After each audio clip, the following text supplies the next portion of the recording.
Mes chers amis, je serai bref, rassurez-vous. Je tiens tout d'abord à saluer les citoyens qui sont présents parmi nous en ce jour et, à travers eux, à féliciter toute la population de Mandelieu qui a su démontrer lors des échéances législatives dont nous sortons que le territoire de notre ville était contre la vassalisation métropolitaine et contre la technocratie énarchienne en général. Avec un score remarquable de 70,42% au deuxième tour, eh bien, il y a eu véritablement une très très grande mobilisation pour dire stop à toute cette masse qu'on voulait nous imposer depuis Paris, cette masse de normes, et les résultats que nous voyons à travers toute la France aujourd'hui démontrent bien que le citoyen refuse à présent que l'Assemblée nationale ne soit plus qu'une chambre d'enregistrement composée d'automates aux ordres de l'Élysée, à tel point qu'on en arrivait à ne même plus discuter de la virgule des textes, et que l'Assemblée ayant le dernier mot sur la chambre haute qu'est le Sénat, eh bien nous étions dans un système où en réalité le pouvoir législatif ne jouait plus son rôle. Les citoyens ont exprimé un message d'alerte extrêmement puissant, qu'il serait bon que du haut de leur sommet inatteignable, nos grandes élites énarchiennes entendent, et qu'ils sortent un petit peu de ce monde parfait qui est le leur, pour revenir dans la réalité des citoyens, des villes et de la France. C'est un message qui, je l'espère, servira de coup de semonce.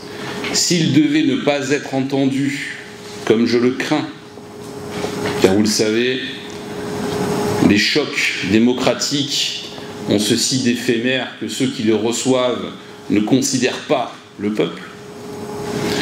Si ce message ne devait pas être entendu, les années qui viennent seront difficiles. Et les prochains résultats électoraux seront probablement catastrophiques. Aujourd'hui, la réalité, c'est que la majorité des Français votent pour les extrêmes, présentés comme tels, médiatiquement, parce que ça arrange de qualifier d'extrêmes tous ceux qui ont un discours qui sort du cadre bien pensant de la norme du Politburo national.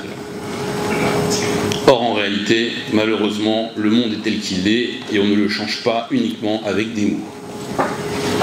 À Mandelieu, nous continuerons à faire preuve de pragmatisme, de réalité et à affirmer au quotidien, sur chaque mètre carré de ce terrain, que c'est l'ordre républicain français, issu de nos traditions, de notre culture, pétri d'humanisme, mais pas de naïveté, qui s'applique. Et que l'ordre, c'est l'ordre.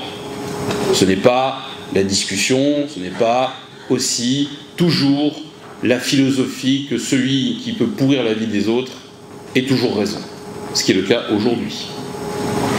Et c'est ça aussi que les citoyens ont voulu exprimer à travers leur vote. Donc voilà la mission qui est, je pense, la nôtre au niveau local. En tant qu'élus, nous devons montrer le chemin, nous devons faire preuve de toujours plus d'audace pour contourner le labyrinthe technocratique qui nous oppresse et le poids des normes qui écrasent toutes nos initiatives. Et vous le savez, vous l'avez vu, vous le mesurez. Et malheureusement, ça ne pourra venir que de chez nous. Parce qu'au niveau du pouvoir central, ça fait bien longtemps qu'ils ont perdu le contact avec tout ce qui est, on va dire, de l'émancipation même du bon sens. Donc aujourd'hui, mes chers amis, nous avons près d'une cinquantaine de délibérations à voter. Parmi ces délibérations, certaines sont très importantes. Vous le verrez, vous le savez, je n'y reviens pas. Nous allons parler du littoral avec notamment les activités portuaires, le port de la Rague. Nous allons mettre en œuvre de nouvelles offres de transport, dont la navette du littoral, qui est un nouveau service payé par la ville, mais qui va permettre pour la première fois de notre histoire de disposer d'une navette qui fera tout le littoral de Théoul à Cannes et qui sera gratuite. Elle se rajoutera naturellement à la navette Nîmes-Plage qui fait déjà toute la ville et qui a un succès retentissant. Nous allons également parler cadre de vie avec des aménagements qui sont aujourd'hui en phase de livraison. Je pense au centre-ville, je pense notamment à cet espace que nous avons réalisé en détruisant sur la place de France ce vieux kiosque inesthétique. Je pense aussi à la place Bourdet qui est en cours de végétalisation. Je pense à la livraison prochaine du parking de la place de France qui ouvrira ses portes très très rapidement. Et à travers tout cela aussi aux grands aménagements qui sont en cours. Vous le savez, la première phase de l'Eurovélo 8 qui sera livrée au mois de juillet. Et plus important encore que tout, les travaux du bassin de la Théoulière, ce fameux bassin de rétention de 13 000 m3 qui protégera le centre-ville des Crues Centenales, qui a été retardé pendant 18 mois par des procédures dont l'ineptie n'a d'égal que l'inutilité. Eh bien, les travaux commencent. Nous ferons tout pour qu'il soit le plus opérationnel possible après la saison estivale, car vous le savez, les éléments climatiques aujourd'hui peuvent être source d'inquiétude. Voilà, mes chers amis, donc bravo à vous, un grand merci pour avoir tenu les bureaux de vote, un grand merci aux bénévoles et aux assesseurs d'avoir sacrifié 4 dimanches cette année, et notamment celui de la fête des pères, dans des conditions difficiles. Vous avez répondu présent, vous étiez là.